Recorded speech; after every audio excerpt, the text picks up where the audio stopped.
Яаж танилцсан, хизээ уулзсан энэ тухай ярих гэж байгаа юм тий юу лээ? Ер нь бол За мөнгө татгал компанид анх ороход яг их жижигхэн зав ээж төр бавсалж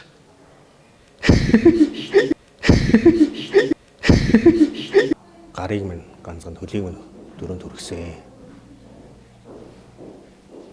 Тэгсэн чинь мабаг явсч үгээ мартчихлаа. Нэг орой.